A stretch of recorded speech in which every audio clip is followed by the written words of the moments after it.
እኔን ነው ድንግልናዬን ነው የምታገባው አላለችኝም። ኧረ እባክሽ ምን ማለት ነው? ምን አይነት ጥያቄ ነው? እኔን ነው ድንግልናዬን እና ክብረ ንጽህና ሳይኖርሽ ታዲያ አንቺ ምን ማንነት አለሽና ነው እኔን ነው ወይ የሚል ማንነት አለሽ እንዴ? ድንግል ሳይኖርሽ እኔን ነው ወይ ምን ማለት ነው? የትኛው ማንነት ኖሮሽ ነው?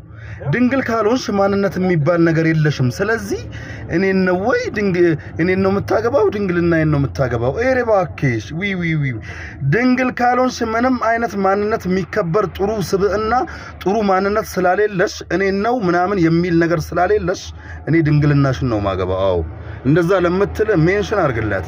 እኔን ነው የምትፈልገው ድንግልናዬን ነው የምትፈልገው? ድንግልናሽን ነው የምፈልገው። ድንግል ካልሆንሽ ገሃነም ግቢ በላት። በርዝናዬ ሲግማ ተጫወትባት። መልካም አዳር።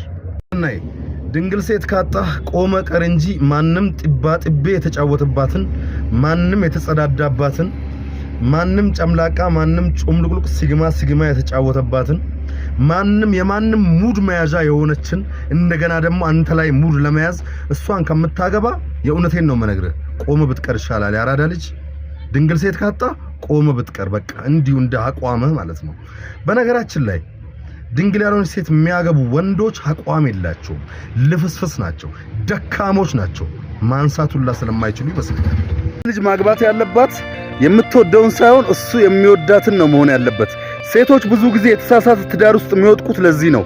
ሰውየው አይወዳትም፣ እሷ ስለወደደችው ብቻ እንደምንም ብላ ተማሙታ ብቻ ላግባው ብቻ ልጆች ልወደደት የታባቱ ይሄድብኛል።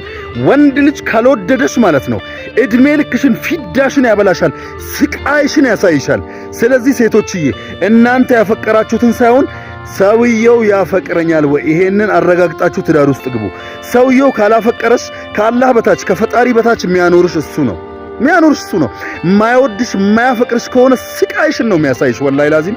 ስለዚህ እኔ ወደዋለሁ ወይ ሳይሆን ማለት ያለባት ሴት ልጅ ይወደኛል ወይ ይሄንን ነው ማረጋገጥ ያለብሽ። አንቺ የምትወጂው አንቺ አይደለም የምታስተዳድሪው አይደል እንዴ? ስለምትወጂው ምናምን እርሹ የምትወጂው ሰውዬ ይሄ ሰውዬ ይወደኛል ወይ ይሄ ነው ሊያሳስብሽ የሚገባው። ነቃ ደንገጥ በይ። ዲዮን ስሚ ምን ጊዜ የሚጠቅምሻል። አትናደጂብኝ። አይንሽ አይቅላ ዝም ብለሽ ድንግል ስለምር